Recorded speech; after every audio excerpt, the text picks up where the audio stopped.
So after that fight with the Heihachi clone, Jin had understandably decided he had enough, but apparently the universe has other ideas.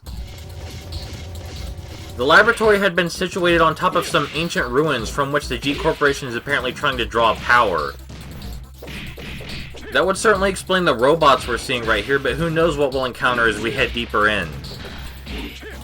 Speaking of which, the G Corporation's footage had caught a glimpse of Ogre, a horrifying beast that Jin is all too familiar with.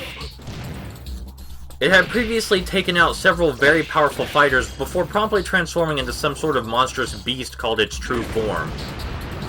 So Jin's probably not too happy to know it's still around.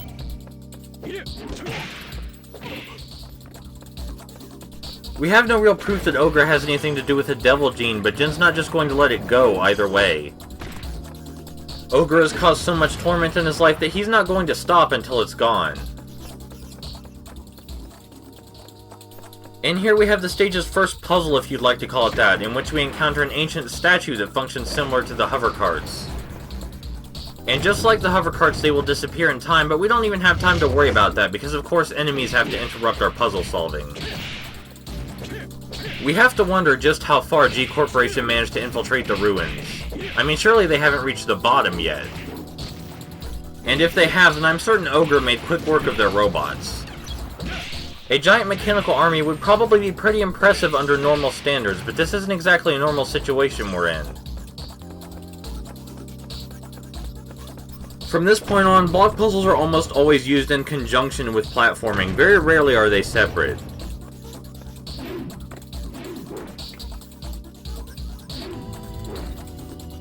You might notice that sometimes Jin descends straight downward, and this is so you can stick your landings easier.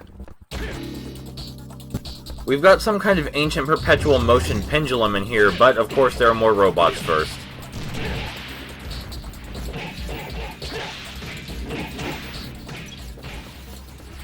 It's not like G Corporation's going to start sending scientists after us.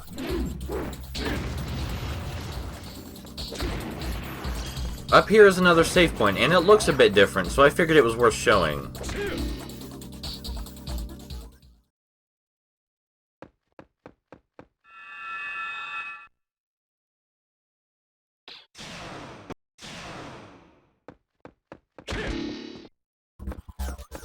There's still no sign of Jin's mother, and we can assume he basically gave up on that after he found out Ogre was still alive. Tracking him down seems to be top priority.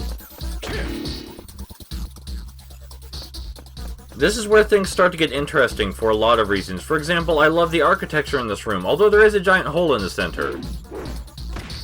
It's not just for show either. This pit is the first of many we're going to see across our journey. In addition to making the platforming more challenging, it makes fighting whatever the hell these things are a lot more difficult as well. But if we play smart, we can use it to our advantage. It seems the robots couldn't quite make it this far down, so now we're fighting enemies exclusive to this stage.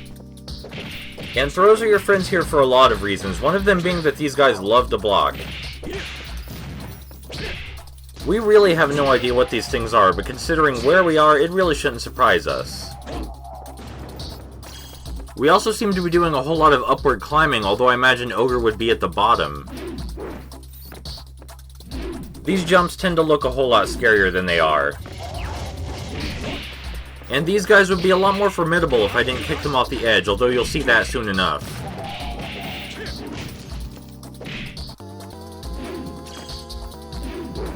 Having a wall and pit right next to each other can make these fights pretty fun.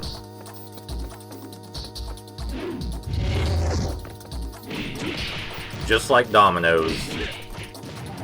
I should mention that hitting a wall and other enemies also does significant damage to your foes. It's pretty good stuff. I was just a little bit too stubborn there for a second.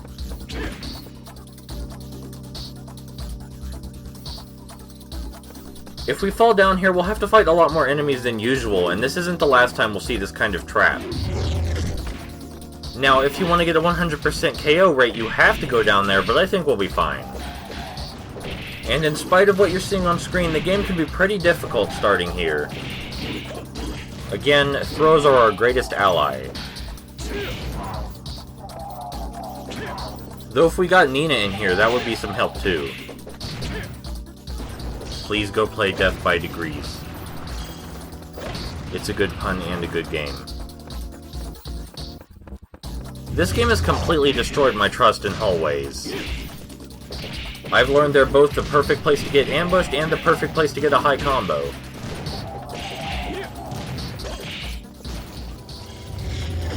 Here's the new big enemy, and just like all the big enemies before him, he is not a fan of direct and rapid attacks.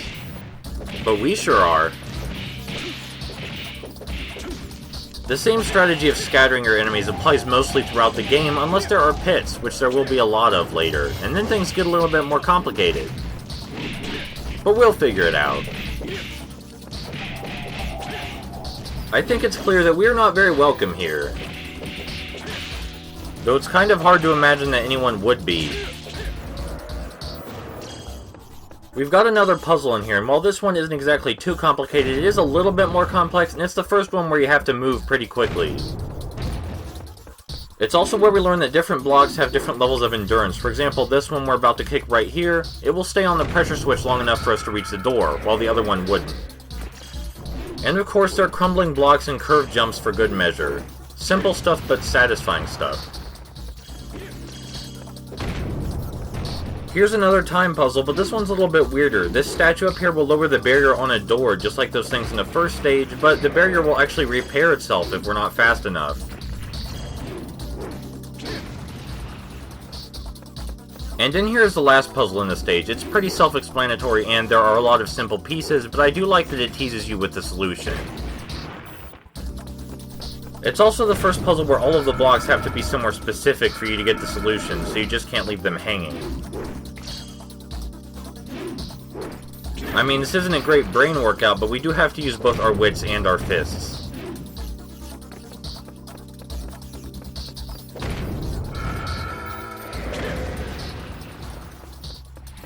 And here we have another perpetual motion pendulum, and this one leads to someplace a little bit more significant.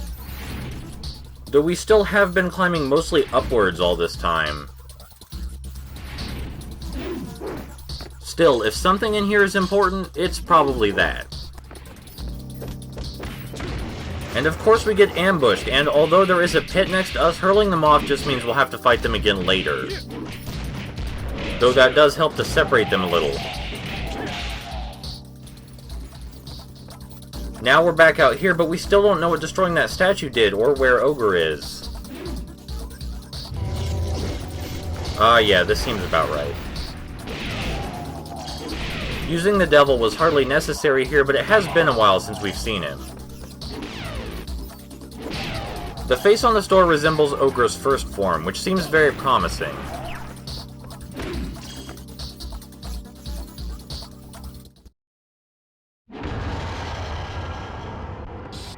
So now we get to face down with Ogre himself, and he functions a lot like the first boss, but he lets us get a bit closer. All of his melee attacks can be blocked, but we cannot block his fire. Luckily, his fire attacks take long enough to use that we can see which direction he's facing long before he attacks. He almost always tries to hit us with a melee attack after we hit him, though again, all of them can be blocked.